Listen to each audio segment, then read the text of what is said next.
साथियों, आज भारतीय संविधान के पूरे 100 प्रश्न इस क्लास में देखेंगे जो कि आपके सभी एग्जाम्स के लिए इंपॉर्टेंट होगा। चाहे आप सेंट्रल लेवल के कोई भी एग्जाम की तैयारी कर रहे हो लाइक एसएससी रेलवे, या कोई भी स्टेट लेवल की पुलिस की एग्जाम की आप तैयारी कर रहे हो, सभी एग्जाम्स में क्वेश्चंस आपसे पूछे जाएंगे। आज के इस क्लास में जो मैंने क्वेश्चंस लिया है ये बहुत ही सिलेक्टेड और इम्पोर्टेंट है, जो कि इस बार आपके एग्जाम में आपसे 100% पूछे जाएंगे। तो आज का ये क्लास आपको कंप्लीट देख लेना है। नमस्कार साथियों, मेरा नाम है सुभाष राज और स्वागत है आप सभी साथियों का स्मार्ट स्टडी 2.0 यूट्यूब चैनल पर। तो चलिए फिर बिना देरी किए हुए अपने इस क्लास को शुरू करते हैं और बहुत ही कम समय में इंडियन पॉलिटी के टॉप 100 क्वेश्चंस कंप्लीट करते हैं। बहुत ही इंपॉर्टेंट क्वेश्चंस के साथ शुरुआत करेंगे और आज का जो पहला क्वेश्चन है ये बहुत ही इंपॉर्टेंट है। जैसे कि पहला क्वेश्चन है, मूल अधिकार यानी फंडामेंटल राइट्स, इसका उल्लेख संविधान के किस भाग में, किस पार्ट में किया गया है? तो ध्यान से देखिए, मूल अधिकार जिसका उल्लेख भारतीय संविधान के किस भाग में किया गया है, तो याद रखिएगा भाग 3 में। यहीं अगर आपसे पूछे कि मूल अधिकार भारतीय संविधान के किस भाग में है, तो भाग 3, और अनुच्छेद पूछे तो अनुच्छेद 12 से लेकर 35 तक में मूल अधिकार के बारे में बताया गया है। साथियों, एक चीज़ और याद रखना, अगर आपसे पेपर में पूछे कि मूल अधिकारों यानी फंडामेंटल राइट्स को किस देश के संविधान से लिया गया है, तो याद रखना यूएसए के संविधान से लिया गया है, अमेरिका के।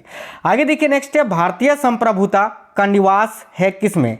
तो देखिए, भारतीय संप्रभुता का निवास किसमें होता है? तो भारत की जनता में। इस क्वेश्चन का करेक्ट आएगा ऑप्शन नंबर डी, जनता में। नेक्स्ट है, भारतीय संविधान को कब अंगीकृत किया गया, यानी भारत का जो संविधान है इसको कब अपनाया गया था? तो ध्यान से देखिएगा, भारत का संविधान 26 नवंबर 1949 को अपनाया गया था। इसीलिए प्रत्येक वर्ष 26 नवंबर को संविधान दिवस या कानून दिवस हम मनाते हैं। और अगर आपसे पूछे कि भारतीय संविधान कब लागू हुआ था, तो याद रखना 26 जनवरी 1950 को। और जिस दिन संविधान लागू हुआ था, प्रत्येक वर्ष हम 26 जनवरी को गणतंत्र दिवस यानी रिपब्लिक डे मनाते हैं। आगे देखिए, संविधान में राज्य द्वारा किस आयु वर्ग के बच्चों को निःशुल्क तथा अनिवार्य शिक्षा उपलब्ध कराने का प्रावधान है? तो भाई, कितने वर्ष से कितने वर्ष तक के आयु के बच्चों को निःशुल्क शिक्षा प्रदान कराता है राज्य सरकार? तो याद रखिए, करेक्ट आएगा 6 से 14 वर्ष तक के आयु को। करेक्ट है ऑप्शन नंबर सी। अगला है, पंडित जवाहरलाल नेहरू ने संविधान की अंतरात्मा किसे कहा है? तो देखिए, बहुत अच्छा क्वेश्चन है, याद रखिए, करेक्ट आएगा ऑप्शन नंबर बी, मूल अधिकार को। पंडित जवाहरलाल नेहरू जी ने संविधान की अंतरात्मा किसे कहा है? तो मूल अधिकार को। नेक्स्ट क्वेश्चन है, निम्नलिखित राष्ट्रपतियों में से कौन निर्विरोध निर्वाचित हुआ था, यानी निर्विरोध चुने जाने वाले भारत के पहले राष्ट्रपति कौन थे? तो याद रखिएगा, निर्विरोध चुने जाने वाले भारत के राष्ट्रपति थे डॉक्टर नीलम संजीव रेड्डी। तो करेक्ट आएगा ऑप्शन नंबर डी। आगे देखिए, अब तक भारतवर्ष में कितने व्यक्ति उप प्रधानमंत्री के पद पर कार्य कर चुके हैं? साथियों, ये जो उप प्रधानमंत्री का पद है इसका उल्लेख भारतीय संविधान में नहीं किया गया है, लेकिन फिर भी अब तक उपराष्ट्रपति अपना उप प्रधानमंत्री भारत के रह चुके हैं। तो कुल कितने ऐसे व्यक्ति हैं जो अब तक उप प्रधानमंत्री रह चुके हैं? तो याद रखिए 8 व्यक्ति। करेक्ट आएगा ऑप्शन नंबर डी। आगे देखिए, जुलाई 2004 में लोक सुधार समिति ने एक रिपोर्ट प्रस्तुत की। इस समिति की अध्यक्षता किसने की थी? साथियों, आज की इस क्लास में जो क्वेश्चन है संविधान के, वो हार्ड लेवल के क्वेश्चन हैं, ठीक है। हार्ड और मॉडरेट लेवल के जो क्वेश्चन आप पेपर में छोड़ देते हैं, स्किप कर देते हैं, तो बड़े ही ध्यान से आपको आज का क्लास देखना है। तो देखिए, जुलाई 2004 में लोक सुधार समिति ने एक रिपोर्ट प्रस्तुत की थी। इस समिति की अध्यक्षता किसने की थी? तो याद रखना पीसी होटा ने। करेक्ट आएगा ऑप्शन नंबर ए, पीसी होटा। अगला क्वेश्चन है, किस प्रधानमंत्री के कार्यकाल में दल बदल विरोधी अधिनियम पारित किया गया था? तो भाई, दल बदल विरोधी अधिनियम ये किस प्रधानमंत्री के कार्यकाल में पारित किया गया था? इसको 10वीं अनुसूची के द्वारा पारित किया गया था या जोड़ा गया था? तो याद रखिए, करेक्ट आंसर होगा राजीव गांधी के समय में, option number C, Rajiv Gandhi. अगला है, उच्च न्यायालय के न्यायाधीशों को वेतन तथा भत्ते दिए जाते हैं किससे? तो भाई, उच्च न्यायालय के जो न्यायाधीश होते हैं उनको वेतन और भत्ता कौन देता है या किस प्रकार से दिया जाता है? तो याद रखिए, संसद के संचित निधि के द्वारा या भारत की संचित निधि से। करेक्ट आएगा ऑप्शन नंबर ए। राष्ट्रीय मानवाधिकार आयोग में एक अध्यक्ष तथा कितने सदस्य होते हैं? तो देखिए, राष्ट्रीय मानवाधिकार आयोग में कुल मिलाकर साथियों 5 सदस्य होते हैं, ठीक है। उसमें से एक तो आपका अध्यक्ष होता है और बाकी 4 अन्य सदस्य होते हैं। तो करेक्ट आएगा ऑप्शन नंबर सी, 4 सदस्य। संविधान निर्माताओं ने कौन सा लक्षण है जो फ्रांस के संविधान से ग्रहण किया है? तो देखिए संविधान निर्माताओं ने इनमें से कौन सा लक्षण है जो फ्रांस के संविधान से लिया था? तो ऑप्शन नंबर सी करेक्ट होगा, बंधुत्व संबंधी सभी आदर्शों को। ठीक है, याद रखिएगा, माफ करना यार, यहाँ पर देखिए ध्यान से देखिए, गणराज्य व्यवस्था, स्वतंत्रता तथा समानता और बंधुत्व संबंधी सभी आदर्श यानी उपयुक्त सभी, ये सभी प्रावधान जो है भारतीय संविधान निर्माताओं ने फ्रांस के संविधान से लिया था, याद रखना। संविधान निर्माताओं ने कौन सा लक्षण है जो कनाडा के संविधान से ग्रहण किया है? तो देखिए करेक्ट आंसर होगा ऑप्शन नंबर डी, एक सशक्त केंद्र वाली संघीय व्यवस्था। ऑप्शन नंबर डी करेक्ट आएगा। आगे देखिए, संसद द्वारा राष्ट्रीय संकट का अनुमोदन करने की समय सीमा क्या होती है? तो भाई संसद द्वारा राष्ट्रीय संकट का अनुमोदन करने की जो समय सीमा होती है वो होता है 1 महीना, 1 मास। Option number A. आगे देखिए, भारत में किस प्रकार की दलीय व्यवस्था है? तो भाई भारत में जो दलीय व्यवस्था है वो तो बहुदलीय है साथियों। ऑप्शन नंबर सी करेक्ट आएगा, बहुदलीय। नेक्स्ट है, सामान्यतः संसद के 1 वर्ष में 3 अधिवेशन होते हैं, निम्न में से कौन सा असत्य है? तो देखिए संसद का 1 वर्ष में 3 सदस्य होता, 3 आपका अधिवेशन होता है, उसमें से एक आपका बजट सत्र होता ही है। ठीक है, एक बजट सत्र होता है, एक शीतकालीन सत्र होता है, एक मानसून सत्र होता है, बसंत सत्र नहीं होता है। तो ऑप्शन नंबर सी करेक्ट होगा, यह असत्य है। अगला, संविधान में संशोधन का लक्षण किस देश के संविधान से ग्रहण किया गया है? तो देखिए संविधान में संशोधन की प्रक्रिया का उल्लेख अनुच्छेद 368 में किया गया है और संविधान के भाग 20 में इसका उल्लेख है, लेकिन यह किस देश के संविधान से लिया गया है? तो दक्षिण अफ्रीका के संविधान से। Option number C South Africa. Bharat में प्रथम आम चुनाव कब हुए थे? तो भाई याद रखना 1951-52 में पहली बार आम चुनाव हुआ था। ठीक है, आगे देखिए, भारतीय नागरिकों को मतदान का अधिकार किस आधार पर प्रदान किया गया? तो याद रखिएगा, भारतीय नागरिकों को मतदान का अधिकार जो है वो किस आधार पर प्रदान किया गया है? तो याद रखिए आयु के आधार पर, यानी 18 वर्ष से ऊपर आयु के वर्ग के जो लोग हैं वही मतदान कर सकते हैं। निम्न में से किस श्रेणी के व्यक्तियों को डाक द्वारा मतदान करने का अधिकार है? तो भाई देखिए करेक्ट आएगा ऑप्शन नंबर बी, विदेश में बसे भारतीय मूल के लोग। आगे देखिए, भारत का महान्यायवादी कब तक पद धारण कर सकता है? तो भाई भारत के जो महान्यायवादी होते हैं वो राष्ट्रपति के प्रसाद पर्यंत पद पर बने रह सकते हैं। भारत के जो महान्यायवादी हैं इनकी नियुक्ति भारत के राष्ट्रपति करते हैं और भारत के महान्यायवादी यानी अटॉर्नी जनरल ऑफ इंडिया, इनके पद का उल्लेख संविधान के अनुच्छेद 76 में किया गया है, याद रखना। भारत की निर्वाचन व्यवस्था किस देश की निर्वाचन व्यवस्था पर आधारित है? तो देखिए करेक्ट आएगा ब्रिटेन की। ऑप्शन नंबर सी यहाँ आपका करेक्ट आंसर हो जाएगा साथियों, ब्रिटेन याद रखना है। देखिए नेक्स्ट क्वेश्चन है, निम्न में से किसे मतदान का अधिकार प्राप्त है? तो भाई देखिए यहाँ आपका करेक्ट आएगा ऑप्शन नंबर सी, राज्य के वयस्क नागरिक, यानी जिनकी आयु 18 वर्ष से अधिक है वही मतदान कर सकता है। अगला, संविधान निर्माताओं ने कौन सा लक्षण ब्रिटेन के संविधान से ग्रहण किया है? तो करेक्ट आएगा संसदीय व्यवस्था। संसदीय व्यवस्था जो है ये ब्रिटेन के संविधान से भारतीय संविधान में लिया गया है। संघीय मंत्रिपरिषद किसके प्रति उत्तरदायी होते हैं? तो साथियों देखिए संघीय मंत्रिपरिषद जो होते हैं ये लोकसभा के प्रति उत्तरदायी होते हैं। तो ऑप्शन नंबर बी करेक्ट होगा। भारत में नए राज्य की स्थापना किसकी अनुमति से की जा सकती है? तो याद रखना करेक्ट आएगा संसद की अनुमति से। Option number C. नेक्स्ट है, भारत के राष्ट्रपतियों में से कौन दार्शनिक राष्ट्रपति माने जाते हैं? तो भाई देखिए भारत के दार्शनिक राष्ट्रपति डॉक्टर सर्वपल्ली राधाकृष्णन जी को माना जाता है। तो ऑप्शन नंबर बी राइट होगा। किस राज्य की विधानसभा के सदस्यों की संख्या सबसे अधिक है? तो याद रखिए विधानसभा सदस्यों की संख्या सबसे अधिक है उत्तर प्रदेश में, याद रखना। ऑप्शन नंबर सी करेक्ट आएगा, उत्तर प्रदेश आपको याद रखना है। ठीक है, जिसमें 403 विधानसभा सदस्य हैं। अगला, यदि नए राज्य की स्थापना की जाए तो संविधान की किस अनुसूची में संशोधन करना पड़ेगा? तो याद रखना प्रथम अनुसूची में। Option number A. नेक्स्ट है, जवाहरलाल नेहरू ने स्वतंत्र भारत के प्रथम प्रधानमंत्री के रूप में कब शपथ ली थी? तो भाई 15 अगस्त 1947 को, यानी ऑप्शन नंबर बी करेक्ट होगा। आगे देखिए, किस प्रधानमंत्री के कार्यकाल में सबसे अधिक अविश्वास प्रस्ताव स्वीकार किए गए थे? तो यहाँ आपका करेक्ट आंसर हो जाएगा नरसिम्हा राव के समय में। Option number A. अगला, भारत के संविधान का संरक्षक किसे माना जाता है? तो देखिए भारत के संविधान का संरक्षक सर्वोच्च न्यायालय को माना जाता है। Option number B supreme court को। राष्ट्रीय सुरक्षा परिषद का गठन अक्टूबर 1998 में किया गया, जिसकी अध्यक्षता कौन करता है? तो याद रखना राष्ट्रीय सुरक्षा परिषद का गठन जो है अक्टूबर 1998 में हुआ था और इसकी अध्यक्षता कौन करते हैं? तो भारत के प्रधानमंत्री। Option number A. नेक्स्ट है, भारत की योजनाओं के उद्देश्य का आधार क्या है? तो देखिए भारत की योजनाओं के उद्देश्य का आधार क्या है? तो भाई राज्य के नीति निर्देशक सिद्धांत। Option number B. निम्नलिखित में से कौन भारत का प्रथम मुस्लिम राष्ट्रपति था? तो देखिए यहाँ आपका करेक्ट आएगा option number A Zakir Hussain. अगला क्वेश्चन है पंचायत राज की सबसे निचली इकाई कौन सी होती है? तो देखिए पंचायत राज की सबसे निचली इकाई होती है ग्राम पंचायत, त्रिस्तरीय पंचायत राज की। दूसरे नंबर पर पंचायत समिति और तीसरे नंबर पर यानी सबसे ऊंचे स्तर पर होता है जिला परिषद और सबसे नीचे होता है ग्राम पंचायत। तो ऑप्शन नंबर ए करेक्ट होगा। संविधान की 10वीं अनुसूची किस संशोधन के द्वारा जोड़ी गई? तो देखिए यहाँ आपका करेक्ट आंसर हो जाएगा साथियों 52वें संविधान संशोधन के तहत। और ये जो 10वीं अनुसूची है इसका संबंध है दल बदल विरोध कानून से। निचली फौजदारी अदालतों के शिखर पर कौन सी अदालत होती है? तो करेक्ट आंसर होगा ऑप्शन नंबर ए सेशन जज की अदालत, याद रखना। आगे देखिए किस राज्य ने अभी तक पंचायती राज लागू नहीं किया है? तो राइट आएगा साथियों Nagaland, option number C. Next है निम्न में से किस संघीय क्षेत्र में 2 स्तरीय पंचायती राज है?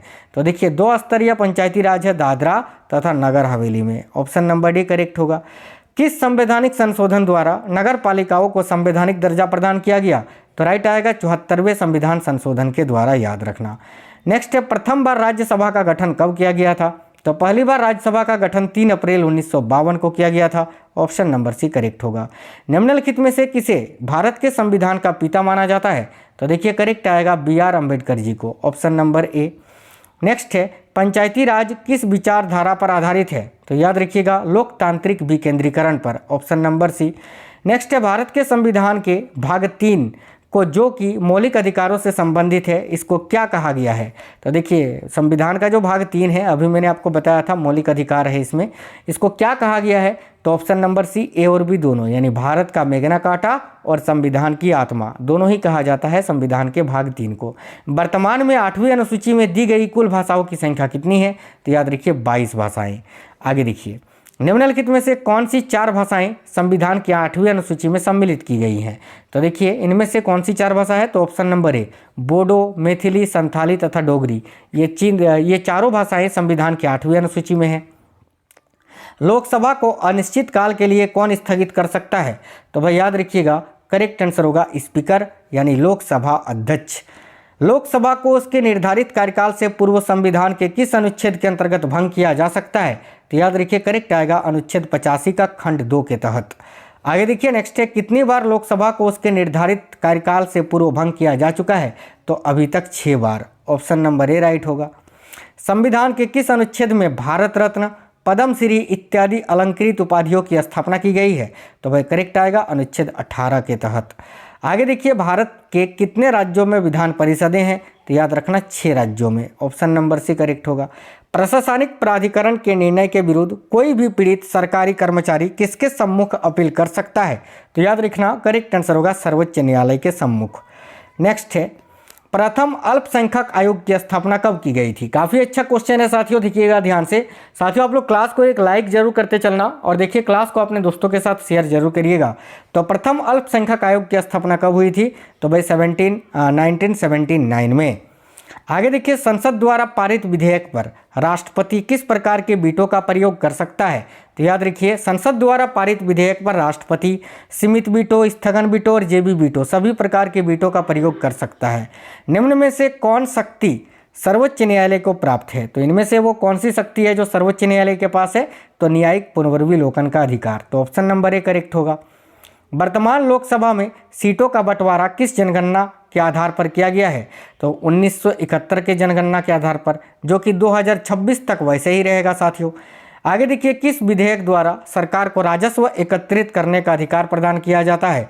तो देखिए यहाँ आपका करेक्ट आंसर हो जाएगा ऑप्शन नंबर बी वित्त विधेयक के अधिकार पर या वित्त विधेयक के द्वारा। नेक्स्ट क्वेश्चन है बम्बई, मद्रास तथा कलकत्ता उच्च न्यायालयों की स्थापना कब हुई थी? तो करेक्ट आएगा 1861 में। साथियों याद रखना ये तीनों उच्च न्यायालय की स्थापना 1861 में हुई थी। पहली बार किसी भी राज्य में राष्ट्रपति शासन कब लागू हुआ था? तो देखिए पहली बार किसी भी राज्य में राष्ट्रपति शासन कब लागू हुआ था? तो 1952 में। और साथियों किस राज्य में लागू हुआ था सबसे पहले? तो याद रखना पंजाब में। और सबसे अधिक दिनों तक राष्ट्रपति शासन पंजाब में ही रहा था, 302 दिन तक, याद रखना। आगे देखिए जवाहरलाल नेहरू द्वारा प्रस्तावित उद्देश्य प्रस्ताव को संविधान सभा ने कब स्वीकार किया था? तो करेक्ट आएगा 22 जनवरी 1947 को, ऑप्शन नंबर ए। प्रथम पिछड़ा वर्ग आयोग के अध्यक्ष कौन थे? तो प्रथम पिछड़ा वर्ग आयोग जिसकी स्थापना 1979 में हुई थी, इसके अध्यक्ष कौन थे? तो याद रखना Kaka Kelkar, option number B. Next है, निम्न भाषाओं में से किस भाषा को क्लासिकल भाषाओं की श्रेणी में रखा गया है? तो भाई याद रखिए करेक्ट आएगा तमिल भाषा को, ऑप्शन नंबर बी। किस राज्य में सूचना अधिकार का प्रयोग सर्वप्रथम किया गया? यानी सूचना अधिकार का प्रयोग सबसे पहले किस राज्य में हुआ था? तो याद रखिएगा राजस्थान में, ऑप्शन नंबर ए राइट है। नेक्स्ट है, किसी राज्य में सर्वप्रथम राष्ट्रपति शासन लागू किया गया था? तो मैंने आपको बताया पंजाब में 1952 में पहली बार लगा था, है ना। आगे देखिए, नेक्स्ट है, स्पीकर किस समिति का पदेन सभापति होता है? स्पीकर यानी लोकसभा अध्यक्ष, ठीक है, और ये नियम समिति का पदेन सभापति होता है, याद रखना। अगला है, किस राष्ट्रपति की मृत्यु अपने कार्यकाल पद पर रहते हुए हुई थी? तो देखिए इनमें से कौन से राष्ट्रपति हैं? तो भाई ऑप्शन नंबर डी, ए और बी दोनों, डॉक्टर जाकिर हुसैन और डॉक्टर फखरुद्दीन अली अहमद, इन दोनों की मृत्यु उनके पद पर रहते हुए ही हुई थी। स्पीकर की अनुपस्थिति में संसद के दोनों सदनों की संयुक्त बैठक की अध्यक्षता कौन करता है? तो याद रखिए ऑप्शन नंबर बी, लोकसभा का उप स्पीकर। आगे देखिए, निम्नलिखित लेखों में से किस लेख का अर्थ है कि आप चाहे तो शरीर ले सकते हैं? तो याद रखिए ऑप्शन नंबर ए, बंदी प्रत्यक्षीकरण लेख का। राज्यसभा के सदस्यों को विधानसभा के सदस्य कैसे चुनते हैं? तो भाई याद रखिए प्रत्यक्ष मतदान के द्वारा, यानी डायरेक्ट वोटिंग के द्वारा। आगे देखिए, किस पंचवर्षीय योजना में भारत में पंचायत राज प्रारंभ करने की सिफारिश की थी? तो राइट आएगा दूसरी पंचवर्षीय योजना में, ऑप्शन नंबर बी। आगे देखिए, राष्ट्रपति पद के लिए चुनाव किसके द्वारा कराया जाता है? तो भाई राइट आएगा भारत के निर्वाचन आयोग के द्वारा, ऑप्शन नंबर सी। संविधान केंद्र सरकार की समस्त कार्यकारिणी शक्तियां किसे प्रदान करता है? तो याद रखिए करेक्ट आएगा राष्ट्रपति को, ऑप्शन नंबर बी करेक्ट होगा। निम्नलिखित लेखों में से किस लेख का शाब्दिक अर्थ है कि आपका अधिकार क्या है? तो इनमें से कौन सा वो लेख है? तो अधिकार परीक्षा लेख, जिसका अर्थ होता है कि आपका अधिकार क्या है। निम्न में से किसने राष्ट्रपति पद ग्रहण करने से पूर्व भारत रत्न प्राप्त किया? तो देखिए करेक्ट आएगा डॉक्टर सर्वपल्ली राधाकृष्णन जी ने। आगे देखिए, राष्ट्रपति के चुनाव से संबंधित झगड़ों का निर्णय कौन करता है? तो भाई याद रखिए करेक्ट आंसर होगा सर्वोच्च न्यायालय, ऑप्शन नंबर बी। आगे देखिए, राष्ट्रपति पद के लिए प्रत्याशी की आयु कम से कम कितनी होनी चाहिए? तो भाई करेक्ट है 35 वर्ष। आगे देखिएगा, किस राजनीतिक दल को हाल ही में राष्ट्रीय दल के रूप में मान्यता प्राप्त हुई है? तो यहाँ आपका करेक्ट आंसर हो जाएगा साथियों, याद रखना। देखिए बहुजन समाज पार्टी, राष्ट्रीय जनता दल, दोनों को ही, तो ऑप्शन नंबर सी करेक्ट होगा। निम्न में से किस मुख्य न्यायाधीश को राष्ट्रपति पद पर आसीन होने का गौरव प्राप्त है? यानी इनमें से कौन से मुख्य न्यायाधीश हैं जो भारत के राष्ट्रपति के पद पर आसीन हुए थे? तो याद रखिए ऑप्शन नंबर ए, न्यायाधीश एम हिदायतुल्ला। राष्ट्रपति का चुनाव लड़ने की अधिकतम आयु कितनी होती है? तो ऑप्शन नंबर डी करेक्ट आएगा, कोई भी आयु सीमा नहीं है। न्यूनतम आयु 35 वर्ष होनी चाहिए, अधिकतम कोई भी आयु सीमा नहीं है। मंत्रिमंडल सचिवालय किसके अधीन होता है? तो देखिए मंत्रिमंडल सचिवालय जो होता है ये प्रधानमंत्री के अधीन कार्य करता है साथियों, ऑप्शन नंबर ए। भारत की सर्वप्रथम चलती फिरती अदालत का शुभारंभ कहाँ हुआ? तो करेक्ट आएगा ऑप्शन नंबर डी, हरियाणा में। शिशुओं के अधिकारों के संरक्षण से संबंधित राष्ट्रीय आयोग का सभापति कौन है? तो देखिए करेक्ट आएगा Shanta Sinha, option number A. आगे देखिए नेक्स्ट है, संविधान लागू होने के उपरांत किस मौलिक अधिकार पर सबसे अधिक मुकदमेबाजी हुई थी? तो राइट आएगा संपत्ति के अधिकार में। संपत्ति का अधिकार जो कि पहले मूल अधिकार था, इसको 44वें संविधान संशोधन अधिनियम 1978 में मूल अधिकार की सूची से हटाकर वैधानिक अधिकार बना दिया गया है। और वर्तमान में संपत्ति का अधिकार एक कानूनी अधिकार है जो कि अनुच्छेद 300 का क में है, याद रखना। आगे देखिए, बी.आर. अम्बेडकर ने किस मौलिक अधिकार को संविधान के हृदय तथा आत्मा की संज्ञा दी थी? तो करेक्ट आएगा संवैधानिक संरक्षण के अधिकार को, ऑप्शन नंबर सी। किसकी सिफारिश पर भारत की संचित निधि से राज्यों को सहायता अनुदान दी जाती है? तो देखिए करेक्ट आएगा वित्त आयोग की सिफारिश पर, ऑप्शन नंबर बी। अगला है, निवारक निरोध अधिनियम किस अधिकार पर प्रतिबंध लगाता है? तो भाई करेक्ट आएगा स्वतंत्रता अधिकार पर, ऑप्शन नंबर सी। शोषण के विरुद्ध अधिकार के अंतर्गत क्या हुआ? तो देखिए शोषण के विरुद्ध अधिकार के अंतर्गत क्या होता है? तो याद रखिए ऑप्शन नंबर सी कि 14 वर्ष से कम आयु के बच्चों को कारखानों इत्यादि पर काम पर नहीं लगाया जा सकता। इसका प्रावधान संविधान के अनुच्छेद 24 में किया गया है। भारत का नागरिक बनने के लिए निम्न में से कौन सा शर्त गलत है? तो देखिए भारत का नागरिक बनने के लिए जन्म द्वारा, वंशानुगत या नागरिकरण के द्वारा जो है आप नागरिकता ले सकते हैं, लेकिन संपत्ति अर्जन करके आप नागरिकता नहीं ले सकते हैं। तो ऑप्शन नंबर सी करेक्ट आएगा। अगला, राज्यों को भाषा के आधार पर गठित करने हेतु 1948 में गठित प्रथम आयोग अध्यक्ष कौन था? तो देखिए यहाँ आपका करेक्ट आएगा जस्टिस M.K. धर, ऑप्शन नंबर सी।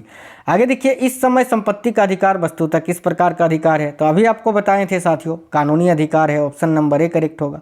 सरकार ने अपृष्ठता को समाप्त करने के लिए संविधान के किस अनुच्छेद के अंतर्गत कार्यवाही की? साथियों इसका आंसर आप लोग कमेंट बॉक्स में कमेंट करके बताइए कि भाई अपृष्ठता का अंत संविधान के किस अनुच्छेद में किया गया है, 16, 17, 18 या 20? इसमें से कोई एक आंसर है, इसका आंसर आप लोग कमेंट बॉक्स में बता दीजिए। नेक्स्ट है, भारतीय संविधान में प्रदत्त मूल अधिकारों को निलंबित करने वाली सत्ता कौन सी है? तो मूल अधिकार को निलंबित करने का अधिकार संसद के पास है, तो ऑप्शन नंबर बी करेक्ट होगा। संविधान शोषण के विरुद्ध अधिकार किसे प्रदान करता है? तो देखिए यहाँ आपका करेक्ट आएगा केवल बच्चों को, ऑप्शन नंबर ए। नेक्स्ट है, भारतीय संविधान के अंतर्गत मौलिक अधिकारों को लागू करने का उत्तरदायित्व किसका होता है? तो यहाँ आपका करेक्ट आएगा ए और बी दोनों को, यानी उच्च न्यायालय और सभी उच्च न्यायालयों को याद रखना, ठीक है। आगे देखिए नेक्स्ट है, देखिए यहाँ ए और सी होगा, यानी उच्च न्यायालय और सर्वोच्च न्यायालय दोनों को। आगे देखिएगा, मौलिक अधिकारों का मुख्य उद्देश्य क्या है? तो भाई मौलिक अधिकार का मुख्य उद्देश्य है व्यक्ति की स्वतंत्रता को सुनिश्चित करना। आगे देखिए, निम्न लेखों में से कौन सा व्यक्ति स्वतंत्रता का संरक्षक है? तो यहाँ आपका करेक्ट आएगा बंदी प्रत्यक्षीकरण लेख, ऑप्शन नंबर बी। नेक्स्ट है, निम्नलिखित में से कौन सा अधिकार भारत में केवल नागरिकों को उपलब्ध है, यानी केवल भारतीय नागरिकों को उपलब्ध है? तो करेक्ट आएगा उपयुक्त सभी। भाषण की स्वतंत्रता, समुदाय और संघ बनाने का अधिकार, विना शास्त्र शांतिपूर्वक एकत्रित होने की स्वतंत्रता, ये केवल भारतीय नागरिकों को ही मिला है। अंतिम क्वेश्चन है क्लास का कि पहली बार प्रस्तावना में संशोधन कब किया गया था? तो देखिए करेक्ट आएगा 42वें संविधान संशोधन अधिनियम 1976 में पहली बार प्रस्तावना में संशोधन किया गया था, और अब तक केवल एक ही बार प्रस्तावना में संशोधन किया जा चुका है। तो आज की इस क्लास में बहुत सारे क्वेश्चन साथियों मॉडरेट टू हार्ड थे। अब आपको क्लास कैसा लगा है आप हमें कमेंट बॉक्स में जरूर बताइए, और अगर क्लास पसंद आया है तो वीडियो को एक लाइक और कम से कम अपने 5 दोस्तों के साथ इस वीडियो को जरूर शेयर करिए। अगर आप में से कोई भी साथी नए हैं, चैनल सब्सक्राइब करके बेल आइकन ऑन कर लीजिएगा, इससे आपको सारे क्लासों का नोटिफिकेशन आएगा। तो मिलते हैं नेक्स्ट वीडियो में, तब तक के लिए जय हिंद, वंदे मातरम।